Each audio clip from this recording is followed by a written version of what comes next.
আজকে মে দিবস। এই দিনটা শুধু কারখানা বা অফিসে কাজ করা মানুষদের জন্য না, আমাদের মতো ঘরের মানুষদের জন্য, যারা প্রতিদিন পরিবার, সংসার আর নিজেদের স্বপ্নকে একসাথে টেনে নিয়ে চলি। আসসালামু আলাইকুম, কেমন আছেন সবাই? আলহামদুলিল্লাহ, আমি ভালো আছি। আজকে আপনাদের সাথে আরো একটা ব্লগ ভিডিও শেয়ার করব। আশা করি শেষ পর্যন্ত দেখবেন এবং গঠনমূলক কমেন্ট করে যাবেন। প্রতিদিনের ঘরের কাজ, সংসার সামলানো, ছেলে মেয়েদের সামলানো, নিজেকে সময় দেওয়া, সবটাই তো এক ধরনের শ্রম। তাই আমরাও তো শ্রমজীবীর মধ্যেই পড়ি।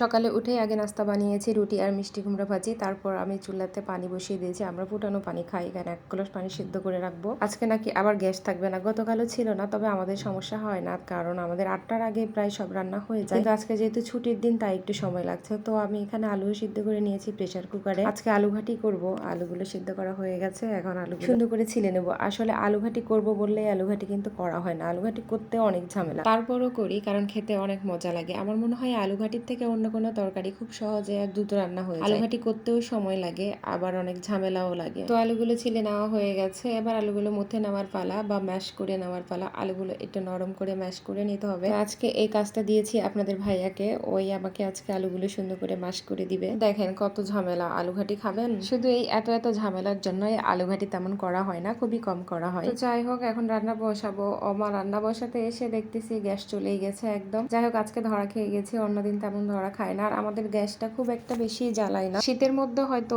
একটু থাকে না বলতে সকালে 8টার আগে যদি কাজ করি তাহলে কোনো সমস্যা হয় না। 8টার পর থেকে গ্যাস চলে যায়, আবার অবশ্য চলে আসে 3টা বা 3:30টার দিকে। আর তাছাড়া অন্য সময়গুলোতে গ্যাস কখনোই যায় না, যদি না কোনো লাইনের সমস্যা হয়। তো কালকে থেকে মনে হয় লাইনের কিছু একটা কাজ করতে চায়। কালকেও ছিল না, তবে কালকে 10:30টার পরে গিয়েছিল।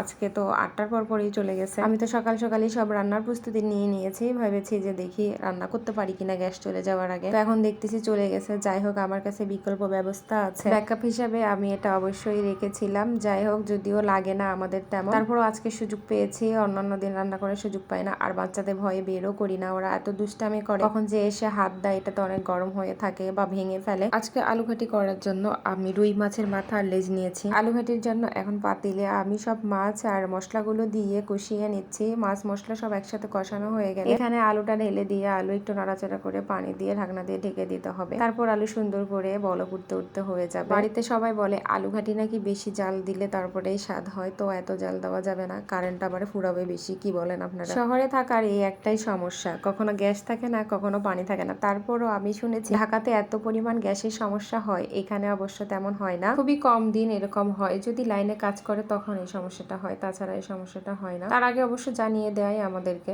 এদিক দিয়ে কিন্তু গ্রামের মানুষগুলোই অনেক শান্তিতে থাকে। কত সুন্দর চুলায় রান্না করতে হয়, না আছে গ্যাসের ঝামেলা, না আছে কারেন্টের ঝামেলা, না পানির ঝামেলা। কথা বলতে বলতে আমার আলু ঘাটি প্রায় হয়ে এসেছে। আমি টমেটো, ধনেপাতা আর শেষে একটু ভাজা জিরার গুঁড়া দিয়ে এখন নামিয়ে নেব। আমার আলু ঘাটি হয়ে গেছে। গ্যাস দেখলাম একটু করে আসছে। আমি এখন চিংড়ি মাছ দিয়ে কলমি শাক ভেজে নেবো। আমি এটা গ্যাসেই ভেজে নেব, যেহেতু একটু করে আসছে। শাকগুলো আমি আগে থেকে হাফ সিদ্ধ করে রেখেছিলাম, এখন শুধু বাগার দিয়ে দিব। তারপর একটু ভালো করে নেড়ে চেড়ে নিলে আমার শাক ভাজি হয়ে যাবে। চিংড়ি মাছ দিয়ে শাক ভাজি করা কিন্তু চট্টগ্রামে এসে শিখেছি, আর এভাবে রান্না করলে আসলে অনেক মজা হয়। কখনো রান্না করে দেখবেন, আর যারা করেন তারা তো জানেনই কেমন মজা হয়। যাই হোক, আজকের মতো এ পর্যন্তই। ভালো থাকবেন সবাই। আবার কোনো নতুন ভিডিও নিয়ে চলে আসবো আপনাদের সামনে। ধন্যবাদ সবাইকে।